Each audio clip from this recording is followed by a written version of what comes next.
akuje parliament. Nikapundi.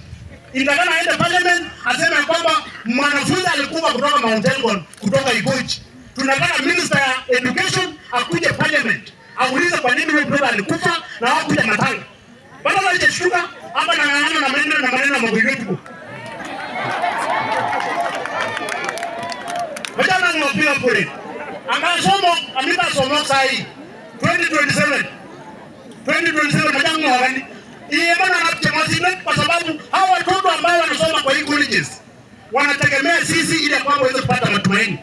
Hata baada ya kustango hivyo kwenda Igochi kuja kupewa barua mpaka wende uinama kwa kapoti mwenyewe ndio upewe barua. And yes man. So vijana wasambiga pole. It is time we wake up. Na mimi nataka kutoa pole. Na kwa sababu pastor alikuwa amesema sitaki kuongea sana. Mimi naweza ongea mpaka jioni.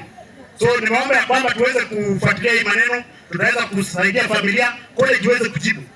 Lakini ya mwisho lazima tutengeneze infrastructure. Ndio hapa.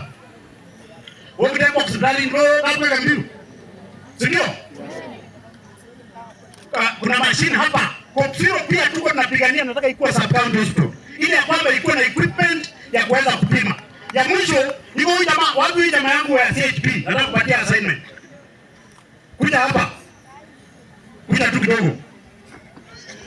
Tuko na kazi kwa hii boma kwa sababu kama mgonjwa alikufa kwa sababu ya TB, kuna kitu ambacho tunaita contact tracing. Inatakana ya kwamba wale watoto wa hii familia waweze kuwa test, waweze kutoa makozi. Ili ambapo mimi nakuwa MP. Wala yule ndio huo. Hii maundani kwa watu wametanuka. Na mimi hata siogopi kumsikia kwamba mimi hapa chini. Lakini mimi siwezi rudi nyuma kwa sababu lazima mlima ikombolewe.